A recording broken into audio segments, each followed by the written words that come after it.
నమస్తే, నా పేరు శ్రీనివాస్. జీ న్యూస్కి స్వాగతం. ముందుగా ముఖ్యాంశాలు చూద్దాం. ఇంద్రకీలాద్రిపై వైభవంగా ప్రారంభమైన శాకంబరి ఉత్సవాలు. 3 రోజుల పాటు నిర్వహించే ఉత్సవాలలో వివిధ శాఖములతో శాకంబరి దేవిగా దర్శనమిస్తున్న దుర్గమ్మ.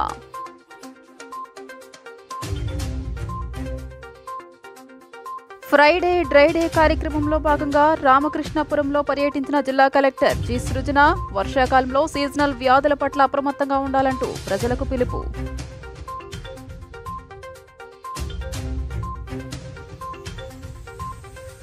పోలవరం ప్రాజెక్టుపై జ్యుడిషియరీ ఎంక్వైరీ వేయాలన్న మాజీ ఎంపీ చింతామోహన్. జగన్ సర్కార్లో 78,000 కోట్ల వ్యయంపై జమా లెక్కలు తేలాలంటూ డిమాండ్.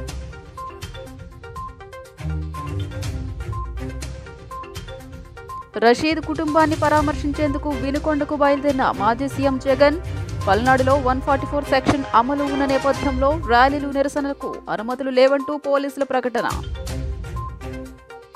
వినుకొండ వెళ్తున్న వైఎస్ జగన్ కాన్వాయ్పై పోలీసులు ఆంక్షలు విధించారని వైసీపీ ఆరోపించింది. మాజీ మంత్రులు, ఎంపీలు, ఎమ్మెల్సీలు, మాజీ ఎమ్మెల్యేలు జగన్ వెంట వెళ్లకుండా వారి కార్లను తాడేపల్లి, మంగళగిరి, గుంటూరులో ఆపేశారని తెలిపింది. ఇన్నాళ్లు ఉన్న బుల్లెట్ ప్రూఫ్ వాహనాన్ని తొలగించి సరిగ్గా నడవని వాహనం ఇచ్చారని మండిపడింది. అది బాగాలేదని తన ప్రైవేటు వాహనంలో జగన్ వినుకొండకు వెళ్తున్నట్లు వైసీపీ పేర్కొంది.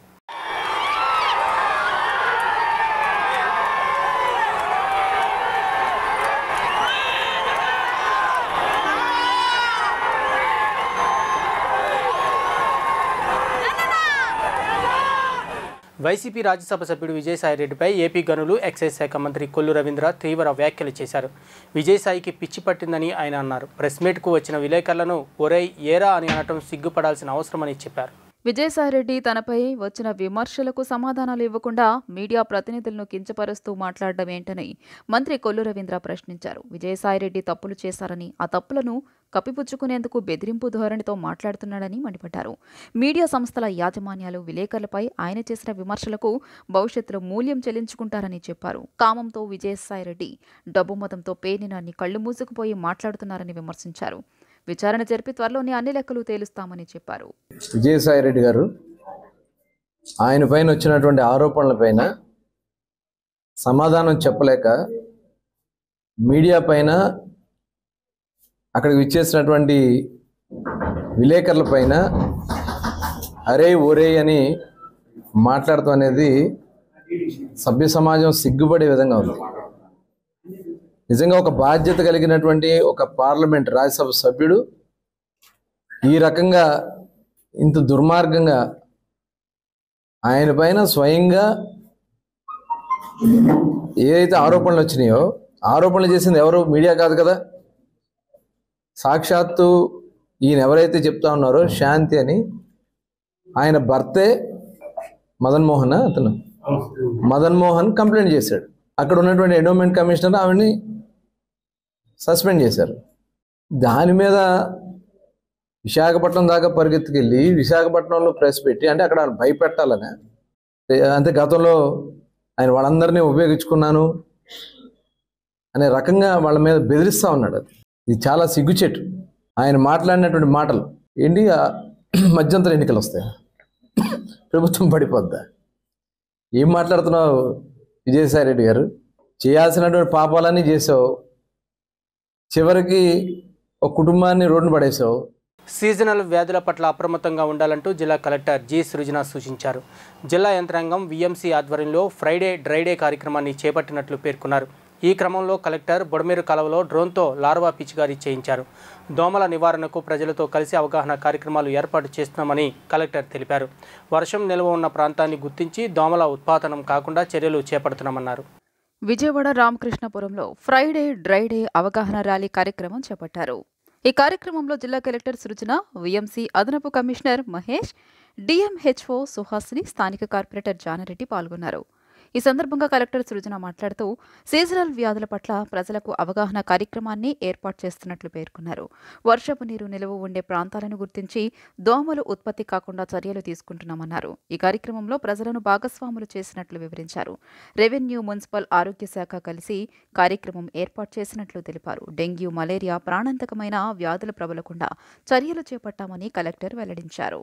మనకి మామూలుగా వర్షాకాలం నుంచి ఇప్పటి నుంచి కూడా సీజనల్ వ్యాధులు ప్రబలే అవకాశాలు ఎక్కువ ఉంటాయండి. వర్షాలు పడుతున్నాయి కాబట్టి మేము కార్పొరేషన్ నుంచి, డిపార్ట్మెంట్స్ నుంచి, మలేరియా డిపార్ట్మెంట్ నుంచి కావచ్చు, హెల్త్ డిపార్ట్మెంట్ కావచ్చు, పంచాయతీల నుంచి కావచ్చు, మేము నివారణ చర్యలు తీసుకుంటాం. అంటే ఇందాకే మీరు చూసుంటారు, బుడమేరులో నీటి నిలువ అవ్వకుండా పారే విధంగా మెషిన్ పెట్టి గుర్రపు డెక్క అవన్నీ క్లీన్ చేయటాలు, డ్రోన్ స్ప్రేయింగ్ చేయటాలు లాంటివన్నీ మా బాధ్యతగా మేము చేస్తూ ప్రజలకు కూడా ఇళ్లలో కూడా అవగాహన కల్పించే విధంగా ఈరోజు ఒక కార్యక్రమం చేపట్టడం జరిగింది. చాలాసార్లు అండి ఈ వర్షాకాలంలో వర్షపు నీరు నిల్వ ఉండే ప్రాంతాలు కొన్ని ఉంటాయండి. కొన్ని టైర్లో, పాత కొబ్బరి బొండాలో, లేదా మనం ఇష్టంగా పెంచుకునే మొక్కలో, లేదా ఇళ్లలో ఉండే ఫ్రిడ్జ్లో, ఇలాంటివి చాలా మన ఇళ్లలోనే ఒక బ్రీడింగ్ సోర్స్ ఏర్పడి అక్కడి నుంచే డెంగీ, మలేరియా కలిగించే దోమలు ఉత్పన్నమయ్యే అవకాశం ఉంటుంది. కాబట్టి వాటి మీద ఇళ్ళకందరికీ అవగాహన చేస్తూ ప్రజల్ని కూడా భాగస్వామ్యం చేసుకుంటూ ఏ విధంగా డిపార్ట్మెంట్లు వారి బాధ్యత నిర్వహిస్తూ ఈరోజు విఎంసీ వారు చేస్తున్నారు, మా హెల్త్ వాళ్ళు చేస్తున్నారు, ఏ విధంగా డిపార్ట్మెంట్ వాళ్ళ బాధ్యత నిర్వహిస్తూ నివారణ చర్యలు తీసుకుంటున్నారో అదేవిధంగా ప్రజలు కూడా భాగస్వామ్యం అయ్యి ఇంటి పరిసరాల్లో ఉండే బ్రీడింగ్ సోర్సెస్ని రాకుండా ఫ్రైడే డ్రైడే అని ఖచ్చితంగా పాటించే విధంగా, అంటే వారానికి ఒక రోజు మన ఇంటి పరిసరాల్లో ఉండే నీటి నిల్వ అయినవి ఏమన్నా ప్రదేశాలు ఉన్నాయా లేదా చూసుకొని వాటినన్నిటినీ పూర్తిగా తొలగించుకొని మరీ నీళ్లు నింపుకోవాల్సిన అవసరం అయితే తర్వాత నింపుకోవాలి. ఆ విధంగా చేస్తే ఒకవేళ పొరపాటున అక్కడ ఏమన్నా బ్రీడింగ్ సోర్స్ ఉన్నా కానీ అది పోతుంది. ఓ 10 రోజులు కదిలించకుండా ఉంటేనే బ్రీడింగ్ సోర్స్ అనేది వస్తుంది అనే విషయాన్ని అవగాహన కల్పించడం కోసం మేము ఈ రోజు నుంచి కూడా వచ్చే 2-3 మాసాల పాటు ఈ అవగాహన ర్యాలీలు అవి చేయాలని అనుకున్నామండి. మా ఇంటెన్షన్ అంతా అసలు డెంగ్యూ, మలేరియా లాంటి ప్రాణాంతకమైన జబ్బులు కలగకుండా ఉండటానికి వీలైనంత తక్కువ వచ్చే విధంగా ప్రజలందరినీ భాగస్వామ్యంతో కార్యక్రమం చేయాలనేది మా ఉద్దేశం. వైసీపీ ఎంపీ పెద్దిరెడ్డి మిథున్ రెడ్డి ప్రజల వద్ద దోచుకున్న డబ్బులు పంచి క్షమాపణ చెప్పాలని Uttarandhra TDP incharge Buddha Venkanna demand చేశారు. పొంగునూరులో తండ్రి కొడుకులపై దాడి చేసింది స్థానిక ప్రజలు తప్ప తెలుగుదేశం కార్యకర్తలు కాదన్నారు. ఏపీ మొత్తం పెద్దిరెడ్డి గనుల శాఖ మంత్రిగా న్యాయబద్ధంగా వ్యాపారాలు చేసేవారి వద్ద నుండి దౌర్జన్యంగా వారి వ్యాపారాలను రాక్కున్నారని వెంకన్న ఆరోపించారు. ఈ రోజు జరిగిన విలేకరుల సమావేశంలో ఆయన మాట్లాడుతూ ఎన్నికల సమయంలో పెద్దిరెడ్డి సొంత ఊరైన తుంగనూరులో కిరాయి రౌడీల చేత బాబుపై దాడి చేయించింది పెద్దిరెడ్డి అని ఆయన ఆరోపించారు. పెద్దిరెడ్డి చేయించిన దాడిని ధైర్యంగా ఎదుర్కొన్న వ్యక్తి చంద్రబాబు నాయుడు మాత్రమేనన్నారు. తండ్రి కొడుకులపై దాడి చేయించే అవకాశం ఉన్నప్పటికీ అలాంటి చర్యలకు చంద్రబాబు పాల్పడలేదన్నారు. ప్రస్తుతం బాబు రామరాజు పాలన చేస్తుండగా జగన్ రాక్షస పాలన సాగించారన్నారు. పెద్దిరెడ్డి బాధితులు ఎవరైనా ఉంటే వారికి న్యాయం చేసి వారి ఆస్తులను తిరిగి అప్పగిస్తామని బుద్దా వెంకన్న భరోసా ఇచ్చారు. జగన్కు వ్యవస్థల గురించి పూర్తిగా తెలియదని, అందుకే దొంగకు తాళం చేతులు ఇచ్చినట్లు గనులు ఉన్న పెద్దిరెడ్డికి ఆశాకనే అప్పగించడంతో పెద్దిరెడ్డి 1000 సంవత్సరాలకు సరిపడే ఆస్తులను సంపాదించారని బుద్దా వెంకన్న ఆరోపించారు. లోకేష్ రెడ్ బుక్ జోలికి వెళ్లలేదని, కేవలం సంక్షేమ పాలన కోసం కృషి చేస్తున్నారన్నారు. పులితోలు కప్పుకున్న పిల్లిలా ఉన్న జగన్ గురించి పూర్తిగా తెలుసుకోలేకపోయారని బుద్దా వెంకన్న పేర్కొన్నారు. పెద్దిరెడ్డి రామచంద్రారెడ్డి, వాళ్ళ కొడుకు పెద్దిరెడ్డి మిథున్ రెడ్డి, వాళ్ళకి సొంత నియోజకవర్గంలో అడుగు పెట్టడానికి అక్కడ ఉన్నటువంటి ప్రజలు చీకొడుతున్నారు. వాళ్ళు ఎందుకంటే వాళ్ళు చేసినటువంటి దౌర్జన్యాలు, వాళ్ళు చేసినటువంటి భూదోపిడీలు, వాళ్ళు చేసినటువంటి అరాచకాలకి వాళ్ళ అక్కడ ఉన్నటువంటి ప్రజలు వాళ్ళు చీకొడుతుంటే దాని మీద తెలుగుదేశం పార్టీ మీద నెప్పవేస్తున్నారు. వీళ్ళు సొంత ఊళ్ళోనే ఏడవలేనటువంటి పెద్దిరెడ్డి మిథున్ రెడ్డి, వీళ్ళు చంద్రబాబు నాయుడు గారిని కుప్పంలో ఓడిస్తానని పెద్దిరెడ్డి రామచంద్రారెడ్డి ఈ మిథున్ రెడ్డి బాబు ఏమో అక్కడ కూర్చున్నాడు. పిఠాపురంలో పవన్ కళ్యాణ్ గారిని ఓడిస్తానని ఈ మిథున్ రెడ్డి పిఠాపురంలో కూర్చున్నాడు. పెద్దిరెడ్డి మిథున్ రెడ్డి మీకు ఒకటే చెప్తున్నా, చంద్రబాబు గారు రాష్ట్రం మొత్తం ఎన్నికలు ఒకలాగే చూశాడు. ఆయన కళ్ళుగానే పులివెందుల మీద పొంగునూరు మీద పడితే 9 సీట్లు వచ్చేవి, అంటే 2 సీట్లు కూడా లేచిపోయాయి. చంద్రబాబు గారి శక్తి అలాంటిది. మీరు చంద్రబాబు నాయుడు గారు పొంగునూరులో మీ నియోజకవర్గంలో అంగళ్ళపల్లిలో ఆయన వచ్చిన రోజు రౌడీ మోకర్తో మీరు ఇలా దాడి చేయించారు. ఇంద్రకీలాద్రిపై శాకాంబరి ఉత్సవాలు ఘనంగా ప్రారంభమయ్యాయి. 3 రోజుల పాటు జరగనున్న ఉత్సవాలలో భాగంగా ప్రధాన దేవాలయంతో పాటు ఉపాలయాలు వివిధ రకాల కూరగాయలు పండ్లతో సుందరంగా అలంకరించారు. సకల జీవరాశుల ఆకలి దప్పికలు తీర్చే జగన్మాత శాకంబరీదేవి అలంకారంలో భక్తులను అనుగ్రహిస్తూ దర్శనమిస్తుంది. విజయవాడ శ్రీ దుర్గా మల్లేశ్వర స్వామి దేవస్థానంలో ఇవాల్టి నుంచి శాకంబరి ఉత్సవాలు ప్రారంభమయ్యాయి. 21 టన్నుల కూరగాయలు, ఆకుకూరలు, పండ్లు, నిమ్మ, యాపిల్ కాయలతో అమ్మవారిని అలంకరించారు. దేవస్థానం ప్రాంగణం శ్రీ అమ్మవారి ఉపాలయాలలోని దేవతామూర్తులకు, ఉత్సవమూర్తులకు కూరగాయలు, పండ్లతో ఆలయార్చకులు అలంకరణ చేశారు. ఇవాల్టి నుంచి 3 రోజుల పాటు ఇంద్రకీలాద్రిపై కూరగాయలు, ఆకుకూరలు, పండ్లు అలంకరణతో దుర్గమ్మ దర్శనమివ్వనున్నారు.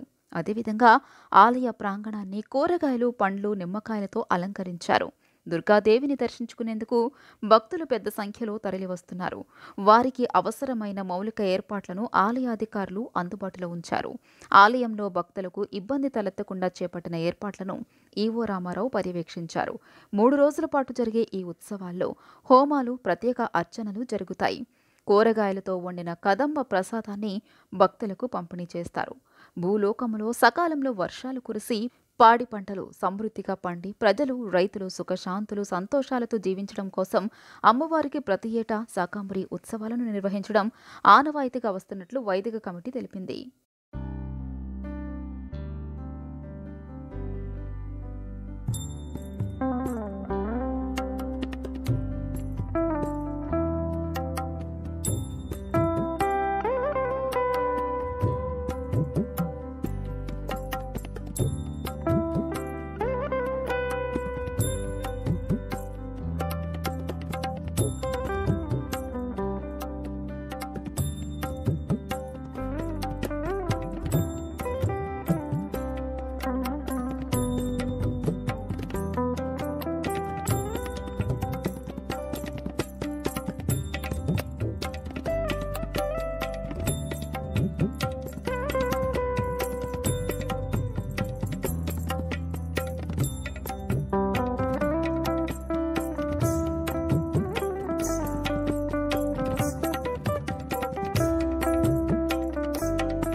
అమ్మవారిని ఈ 3 రోజులు ఆషాఢ శుద్ధ త్రయోదశి నుంచి 3 రోజులు పౌర్ణమి వరకు అమ్మవారిని శాకంబరీదేవిగా మన పురాణాల్లో వర్ణించినట్టుగా శాకంబరీదేవిగా అలంకరించి భక్తులకు దర్శనం ఇవ్వడం జరుగుతుంది. ఈ 3 రోజులు దాదాపు రోజుకి 10 టన్నులు చొప్పున కూరగాయలు మనకి ప్రసాదంగా వస్తుంది. దాన్ని మధ్యాహ్నం నుంచి కదంబ ప్రసాదం తయారు చేసి భక్తులకు పంచిపెట్టడం జరుగుతుంది. జయ దుర్గాబాబు. ఎందుకు చేస్తారు కాలం వెళ్ళిపోయి ఇది పూర్వము ఒకప్పుడు క్షేమంతో దరిద్రంతో బాధపడుతున్నట్టే అప్పుడు పంటలు లేక చాలా కాలం ఉన్నప్పుడు ఋషులు మునులు వాళ్ళందరూ సప్తశతి పారాయణలో చెప్పినట్టుగా అమ్మవారు కొలిస్తే శాకంబరీదేవిగా, శాకము అంటే కూరలు, అమ్మవారే కూరల రూపంలో వచ్చి అక్కడ భక్తులందరి బాధల్ని తీర్చిందని చెప్పి మన పురాణంలో చెప్పబడి ఉన్నది. తదనుగుణంగానే దాదాపు మేము 18 సంవత్సరాల నుంచి అమ్మవారిని ఈ 3 రోజులు శాకంబరీదేవిగా, అంటే దేశమంతా సస్యశ్యామలంగా ఉండాలని, పాడి పంటలతో అభివృద్ధి చెందాలన్న ఉద్దేశంతో శాకంబరీదేవి అలంకారం చేయడం జరుగుతుంది. జై దుర్గాభవాని. పోలవరం ప్రాజెక్టుపై జ్యుడిషియరీ విచారణ జరపాలని మాజీ ఎంపీ చింతామోహన్ డిమాండ్ చేశారు. గత ప్రభుత్వం చేసిన 10 లక్షల కోట్ల అప్పులలో 78,000 కోట్ల నగదుపై జమా ఖర్చులు తేలకపోవడం పలు సందేహాలు వ్యక్తమవుతున్నాయన్నారు. కేంద్రంలోని బీజేపీ ధరల స్థిరీకరణ, అవినీతి నియంత్రణలో ఘోరంగా విఫలమైందని ఆరోపించారు. మాజీ పార్లమెంట్ సభ్యులు చింతామోహన్ విజయవాడ ప్రెస్ క్లబ్ మీటింగ్లో ప్రెస్ మీట్ నిర్వహించారు. ఈ సందర్భంగా ఆయన మాట్లాడుతూ ఎన్డీఏ పాలన చేస్తున్న మహారాష్ట్రలో ఐఏఎస్ అధికారుల పోస్టుల కోసం మంత్రులు వేలం వేస్తున్నారని ఆరోపించారు. 5 కోట్ల రూపాయలకు మహారాష్ట్ర మంత్రులు ఐఏఎస్ల పదవులను అమ్ముకుంటున్నారన్నారు. అవినీతికి ఇది పూర్తి నిదర్శనమన్నారు. నిరుద్యోగం గురించి పేపర్లలో వచ్చింది. ముఖ్యమంత్రి చంద్రబాబు సొంత నియోజకవర్గంలో ఉద్యోగాల కోసం వలసలు వెళ్తున్నారన్నారు. ధరలను స్థిరీకరించలేకపోతున్నారని, చిత్తూరులో కిలో టమాటా 100 రూపాయలు అమ్ముతున్నారని పేర్కొన్నారు. 2019 హయాంలో 2,65,000 కోట్లు అప్పులు చూపిస్తే జగన్ హయాంలో 14 లక్షల కోట్లుగా చేశారన్నారు. నెలకు 9,000 కోట్లు వడ్డీలకే కట్టాల్సి వస్తుందని రాజశేఖర రెడ్డి కుమారుడు ఆంధ్రప్రదేశ్కు చేసిన ఘనమైన పని 14 లక్షల కోట్లు అప్పులు చేయడమేనని ఎద్దేవా చేశారు. అన్ని లక్షల కోట్లు ఏమయ్యాయి? ఏమన్నా అభివృద్ధి చేశారా అని నిలదీశారు. దీనిపై లెక్కలు చెప్పాల్సిన బాధ్యత ప్రస్తుత ముఖ్యమంత్రి చంద్రబాబుపై ఉందన్నారు. అప్పుల నుంచి రాష్ట్రాన్ని ఎలా బయటకు తెస్తారో చంద్రబాబుకే తెలియాలన్నారు. విభజనలో ఇచ్చిన హామీలను 5 సంవత్సరాల్లో అయినా సాధించుకోవాలన్నారు. చంద్రబాబు అమరావతి, పోలవరం పూర్తి చేస్తారని చెబుతున్నారు. తనకైతే నమ్మకం లేదన్నారు. పోలవరంపై ఖర్చు ఎంత అయిందో జ్యుడిషియల్ విచారణ చేయాలన్నారు. మహారాష్ట్ర ప్రభుత్వాన్ని భారతీయ జనతా పార్టీ ప్రభుత్వం పరిపాలిస్తుంది. మన రాష్ట్రంలో కూడా ఐఏఎస్ అధికారులు ఉన్నారు, మహారాష్ట్రలో కూడా ఐఏఎస్ అధికారులు ఉన్నారు. ఐఏఎస్ అధికారులు జిల్లా కలెక్టర్లుగా పంపిస్తాం. మీరు ఇప్పుడే ఒక జిల్లా కలెక్టర్ గారు డెంగ్యూ పైన సమావేశం పిలిస్తే మీరు పోయి వచ్చారు. మరి మహారాష్ట్రలో జిల్లా కలెక్టర్లు పోస్టులకి వేలం వేస్తున్నారట మంత్రులు. మహారాష్ట్ర భారతీయ జనతా పార్టీ మంత్రులు ఎవరైతే 5 కోట్ల రూపాయలు ఇస్తారో, ఎవరైతే 5 కోట్ల రూపాయలు ఆ మంత్రికి ఇస్తారో ఆ ఐఏఎస్ అధికారికి జిల్లా పోస్టులు ఇస్తున్నారు. ఇది వాస్తవం. మీరు కూడా మీకు తెలిసిన మహారాష్ట్రలో ఉన్నటువంటి అధికారులను అడగొచ్చు. అంటే అవినీతి ఐఏఎస్ ఆఫీసర్లోనే కాదు, భారతీయ జనతా పార్టీలో అవినీతిమయంగా తయారైంది. నరేంద్ర మోడీ చెప్పినట్టుగా అవినీతికి తావే లేదన్నది ఇదిగో నిదర్శనం. ఒక జిల్లా కలెక్టర్ పోస్ట్ ఏంది, 5 కోట్లు తక్కువ లేకుండా మరి పాట పాడుకోవడం ఏంది? మహారాష్ట్రలో జరుగుతున్నది ఇది. భారతీయ జనతా పార్టీ అవినీతికి ఇదిగో ఒక చక్కటి కళ్ళ ముందున్నటువంటి నగ్న సత్యం. వాళ్ళే దాన్ని ఖండించుకుంటారు, ఏం చేసుకుంటారో వాళ్ళకే వదిలిపెట్టేస్తున్నారు. ఈ నెల 21వ తేదీ వేద హాస్పిటల్లో ఉచిత వైద్య శిబిరం నిర్వహిస్తున్నట్లు హాస్పిటల్ వైద్య బృందం మీడియాకు వెల్లడించింది. వ్యాధి నిర్ధారణలో భాగంగా పలు రక్త పరీక్షలు ఉచితంగా నిర్వహించడంతో పాటు general medicine, paediatric, orthopaedic, gynaecologist, dental, psychology, Ayurveda విభాగాల వైద్యులు ఈ ఉచిత వైద్యశాల అందుబాటులో ఉన్నట్లు తెలియజేశారు. సత్యనారాయణపురం బాబారావు మెడ సెంటర్లో వేద హాస్పిటల్లో ఈ నెల 21వ తేదీన ఉచిత ఆరోగ్య పరీక్షా శిబిరాన్ని నిర్వహిస్తున్నట్లు పాత్రికేయుల సమావేశంలో హాస్పిటల్ వైద్య బృందం వెల్లడించింది. ఉచిత వైద్య శిబిరం ముందు రోజు శనివారం నాడు వివిధ రక్త పరీక్షలను పూర్తిగా ఉచితంగా నిర్వహిస్తున్నట్లు తెలియజేశారు. Thyroid, profile test, serum creatinine, serum calcium, ECG scanning వంటి పరీక్షలను వైద్య శిబిరంలో అందుబాటులో ఉంచనున్నట్లు తెలియజేశారు. ఈ అవకాశాన్ని సద్వినియోగం చేసుకోవాలని ప్రజలకు పిలుపునిచ్చారు. కీళ్ల వైద్య నిపుణులు doctor Gurunath Sharma, sugar, BP, గుండె, కిడ్నీ వ్యాధి నిపుణులు డాక్టర్ చైతన్య కృష్ణ, ఆయుర్వేద వైద్య నిపుణులు డాక్టర్ పి జగదీష్, చిన్నపిల్లల వైద్య నిపుణులు డాక్టర్ చంద్రశేఖర్, స్త్రీ ప్రసూతి వైద్య నిపుణులు డాక్టర్ ఎం ఆనందకుమారి, దంత వైద్య నిపుణులు డాక్టర్ దివ్యసాయి, మానసిక వ్యాధి నిపుణులు శేషసాయి ఈ వైద్య శిబిరంలో ప్రజలకు వైద్య సేవలు అందించనున్నట్లు తెలియజేశారు. ఈ నెల 20వ తారీఖున కేవలం మహిళా మహిళల కోసం ఉచితంగా అనేక రకాల టెస్టులు, డాక్టర్ కన్సల్టేషన్స్ ఇవ్వడం జరుగుతుంది. మీకు తెలుసు, చాలా సంవత్సరాలుగా మేము సత్యనారాయణపురంలో ఎన్నో మెడికల్ టెస్టులతో పాటు ఎన్నో మెడికల్ సర్వీసెస్ చాలా క్వాలిటీగా అందిస్తూ వస్తున్నాం. అలాగే ఈ కేవలం ఆడవాళ్ళ కోసం ఏంటంటే థైరాయిడ్ టెస్టు, షుగర్ టెస్టులు, అబ్డామినల్ స్కానింగ్ కూడా చేయబడుతుంది ఈసారి. అలాగే గైనకాలజిస్ట్ కన్సల్టేషన్స్ కూడా ఫ్రీగా ఇవ్వడం జరుగుతుంది. సో అందరూ తప్పనిసరిగా వినియోగించుకోవాల్సిందిగా కోరుతున్నాను. మీ అందరికీ తెలుసు, గత కొన్ని సంవత్సరాలుగా సత్యనారాయణపురం వేద హాస్పిటల్ నందు వివిధ వైద్య సేవలు అందిస్తున్నాము. అట్లాగే ఈ నెల జూలై నెల 20, 21వ తారీఖు అంటే శని, ఆదివారాలు ఉచితంగా మహిళా మనులకి ఉచిత శిబిరం నిర్వహింపబడుతోంది. ఈ శిబిరం నందు వివిధ రక్త పరీక్షలు, థైరాయిడ్, కాల్షియం, అట్లాగే సిబిపి ఉచితంగా చేయబడతాయి. అబ్డామిన్ స్కాన్ కూడా ఉచితంగా చేయబడుతుంది. మీరందరూ 20వ తారీఖు వచ్చి శాంపిల్స్ అవి ఇస్తే 21వ తారీఖు ఆ వచ్చిన రిజల్ట్ని బట్టి గైనకాలజిస్ట్, ఆర్థోపెడిషియన్, జనరల్ మెడిసిన్ తదితర డాక్టర్లు మీకు వైద్య పరీక్షలు నిర్వహించి ఉచిత సలహాలు ఇస్తారు. అట్లాగే అవసరమైన వారికి మందులు కూడా ఉచితంగా ఇస్తాము. ఈ నెల 20, 21 తారీఖులో అనగా శనివారం, ఆదివారం మన సత్యనారాయణపురంలో గల వేద హాస్పిటల్ నందు ఉచిత మెగా వైద్య శిబిరం నడపబడుతోంది. ఇందులో పలు వైద్య నిపుణులు, పలు స్పెషాలిటీ డాక్టర్లు అందరూ ఇక్కడ వైద్య సేవలు అందించడానికి ముందుకు వస్తున్నారు. ఈ వైద్య సేవల్లో ముఖ్యంగా గైనకాలజీ డాక్టర్ గారు, జనరల్ మెడిసిన్ డాక్టర్ గారు, డెంటల్ డాక్టర్ గారు, జనరల్ సర్జరీ డాక్టర్ గారు, అలాగే సైకాలజీ డాక్టర్ గారితో పాటుగా నేను doctor Gurunath Sharma orthopaedic surgeon అందరం ముందుకొచ్చి ఎవరెవరికి ఎటువంటి సమస్యలు ఉన్నా వారందరికీ పలు సలహాలు, వారికి వీలైతే చికిత్సలు కూడా అందించడానికి రెడీగా ఉన్నాం. ఈ వైద్య శిబిరంలో బోన్ మినరల్ డెన్సిటీ, అలాగే వైబ్రో చెక్, అలాగే ఇతర పలు అవసరమైన బ్లడ్ టెస్టులు అండ్ అల్ట్రాసౌండ్ స్కానింగ్ ఎవరెవరికి అవసరం వారందరికీ అందించడానికి వీలు పడుతుంటుంది. సో ఈ వైద్య శిబిరాన్ని అందరూ ఉపయోగించుకోవాలని కోరుకుంటున్నాను. 20-21 తారీఖులు ఈ నెల సత్యనారాయణపురం వేద హాస్పిటల్ నందు, శివాలయం రోడ్. అందరికీ నమస్కారం. వేద హాస్పిటల్ వారు నిర్వహించే ఉచిత వైద్య శిబిరానికి మేమంతా సపోర్ట్ చేస్తూ చాలామందికి మొబిలైజ్ చేశాము. అట్లాగే అయోధ్యానగర్, రామకృష్ణాపురం, సత్యనారాయణపురం తదితర ప్రాంతాల వారు కూడా ఈ అవకాశాన్ని సద్వినియోగం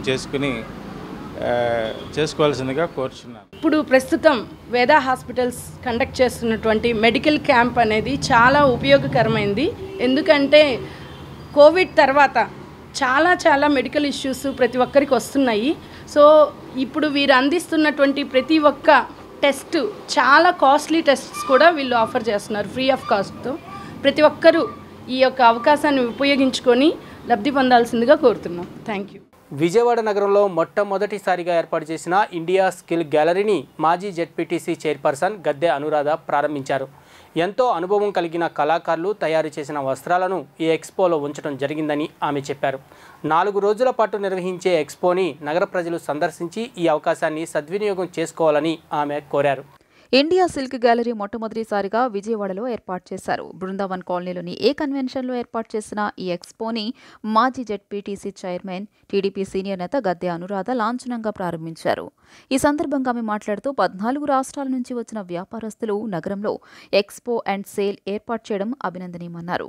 గతంలో విజయవాడలో ఎన్నో ఎక్స్పోలు ఏర్పాటు చేసినప్పటికీ వాటిని తలదన్నే రీతిలో నాణ్యత మరియు అధునాతన డిజైన్లలో ఈ ఎక్స్పో ఏర్పాటు చేయడం జరిగిందని చెప్పారు. సైంటిఫిక్ని జత చేసి హ్యాండ్లూమ్ డిజైన్లలో మగవలు మెచ్చే విధంగా ఎక్స్పోలో వస్త్రాలు ఉన్నాయన్నారు. ప్రతి ఒక్కరిని ఎంతగానో ఆకర్షించే విధంగా కళాకారులు వస్త్రాలు తయారు చేశారని చెప్పారు. హ్యాండ్లూమ్ మార్క్ అనేది ఇక్కడ స్పష్టంగా కనిపిస్తోందని అన్నారు. కంచి, ధర్మవరం, పోచంపల్లి, బెనారస్తో పాటు విభిన్న రకాల పట్టుచీరలు ఇక్కడ లభిస్తున్నాయని తెలియజేశారు. చేనేత కళాకారులకు ప్రభుత్వం అండగా నిలుస్తోందని ఆమె పేర్కొన్నారు. కళాకారులను ప్రోత్సహించాల్సిన బాధ్యత ప్రతి ఒక్కరిపై ఉందని ఆమె సూచించారు. అనంతరం సెంట్రల్ సిల్క్ బోర్డు మాజీ డిప్యూటీ డైరెక్టర్ శ్రీనివాస్ మాట్లాడుతూ కస్టమర్లకు మంచి సిల్క్ అండ్ హ్యాండ్లూమ్ మార్క్ వస్త్రాలను అందించాలనే లక్ష్యంతో ఇక్కడ ఎక్స్పో ఏర్పాటు చేసినట్లు తెలిపారు. ఆషాఢ మాసం రానున్న శ్రావణ మాసం దృష్టిలో ఉంచుకుని 4 రోజుల పాటు ఈ ఎగ్జిబిషన్ని నిర్వహిస్తున్నట్లు చెప్పారు. మంచి నాణ్యత, మన్నిక కలిగిన వస్త్రాలను డిస్కౌంట్ ధరలకు అందుబాటులో ఉంచినట్లు ఆయన పేర్కొన్నారు. ఈ అవకాశాన్ని నగర ప్రజలు సద్వినియోగం చేసుకోవాలని ఆయన కోరారు. ఇండియా సిల్క్ గ్యాలరీ మొట్టమొదటిసారిగా విజయవాడలో A1 కన్వెన్షన్ హాల్లో ఇక్కడ వివిధ రాష్ట్రాల నుండి మంచి హ్యాండ్లూమ్, అదేవిధంగా silk mark, handloom mark, silk mark మనకి చక్కటి 8 స్టేట్ల నుంచి 14 స్టేట్స్ నుంచి అనేక రకాలు చాలా ప్యూర్ క్వాలిటీగా ఈ రోజున ఇక్కడ కొలువు తీరున్నాయి. మొట్టమొదటిసారిగా మనకి ఈ సిల్క్ ఇండియా సిల్క్ గ్యాలరీ అనేది హైదరాబాద్లో ఎన్నో రకాలుగా ఎన్నో ఎగ్జిబిషన్స్ జరిగినాయి. మరి విజయవాడలో మొట్టమొదటిసారిగా మన ఇండియన్ సిల్క్ బోర్డులో డీడీగా వర్క్ చేస్తూ శ్రీనివాస్ గారు మరి ఈ రోజున ఇక్కడ ఏర్పాటు చేయటాన్ని వారిని మనం అభినందించాలి. ఎందుకంటే ఈ రోజున మహిళలు మరి భిన్నత్వంలో రకరకాలైన మరి కళల్ని ఆదరిస్తూ ఉన్నారు. మరి అటువంటి పరిస్థితుల్లో ప్రతి ఒక్క మహిళ కూడా ఒక చక్కటి అంటే ప్యూర్ క్వాలిటీని కట్టాలని ఒక ఆసక్తి అనేది ఉంటుంది ప్రతి ఒక్కరికి కూడా. అటువంటిది ఇక్కడ మనం వెనక్కి తిరిగి చూసుకోకుండా మొత్తం కూడా చక్కటి సిల్క్ మార్క్, అదేవిధంగా హ్యాండ్లూమ్ మార్క్, మనకి ఎక్కడ పవర్లూమ్ అనేది కనబడదు. ఎవరికైనా కూడా ఇవాళ ఇది పవర్లూమా హ్యాండ్లూమా అనేది మనం జడ్జ్ చేసుకోలేం. కానీ ఇక్కడికి వచ్చిన తర్వాత మనకి తృప్తిగా ఇది మనం టోటల్ హ్యాండ్లూమ్ అనే ఒక తృప్తితో మనం వెళ్ళొచ్చు.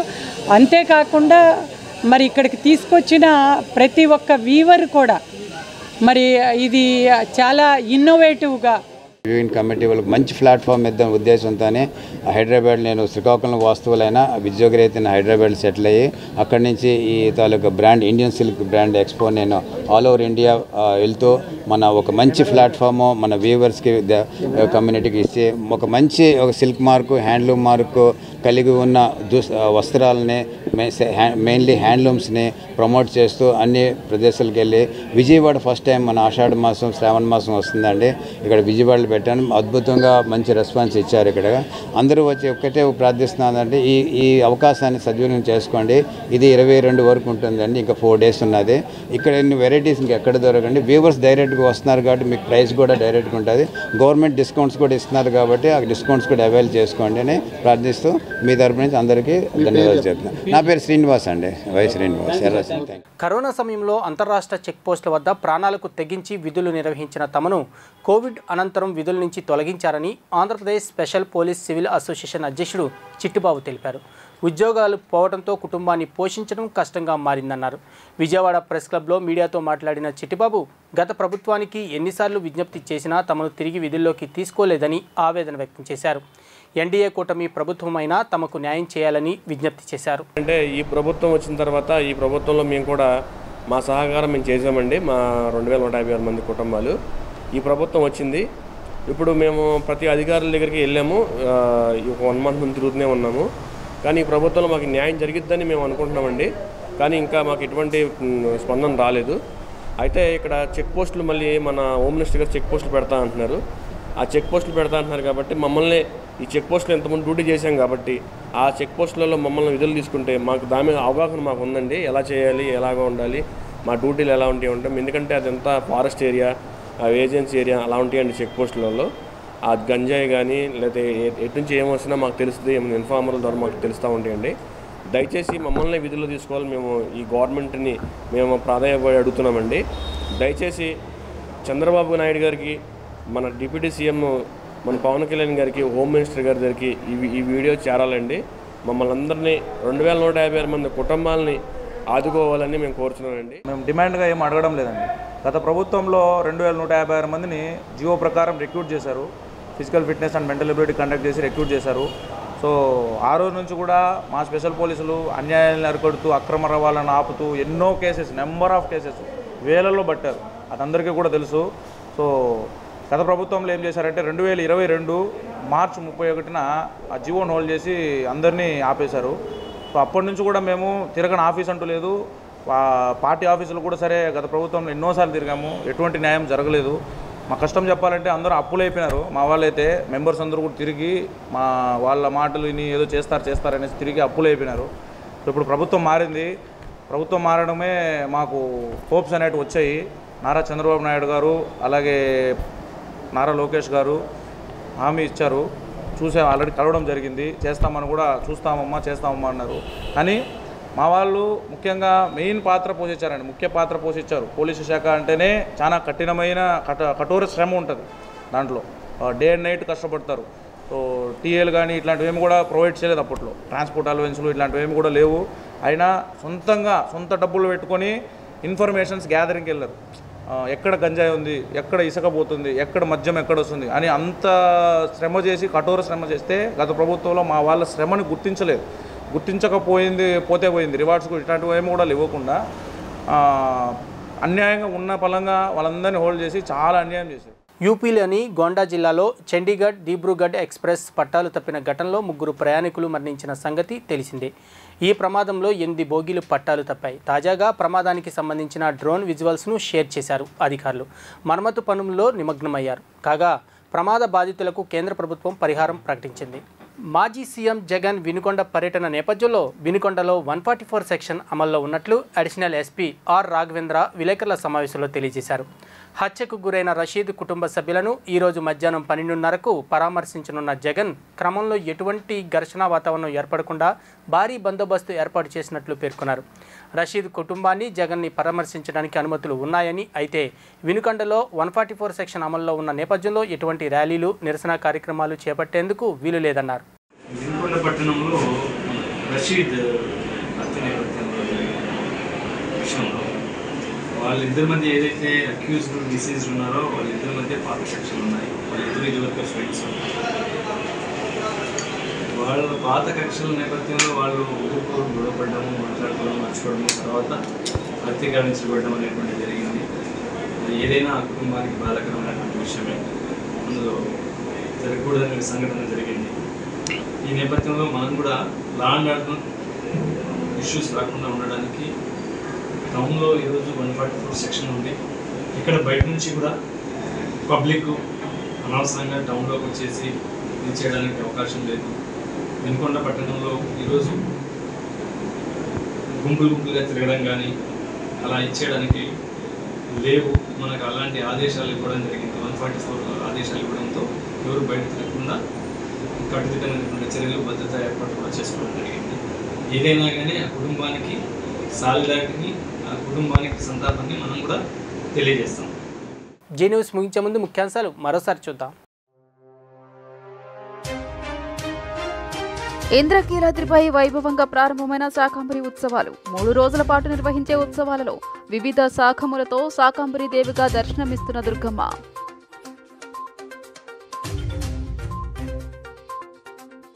ఫ్రైడే డ్రైడే కార్యక్రమంలో భాగంగా రామకృష్ణాపురంలో పర్యటించిన జిల్లా కలెక్టర్ జి సృజన వర్షాకాలంలో సీజనల్ వ్యాధుల పట్ల అప్రమత్తంగా ఉండాలంటూ ప్రజలకు పిలుపు.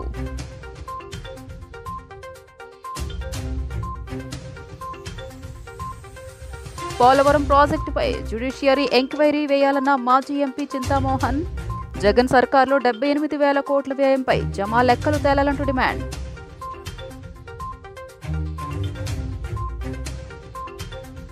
రషీద్ కుటుంబాన్ని పరామర్శించేందుకు వినుకొండకు బయలుదేరిన మాజీ సీఎం జగన్.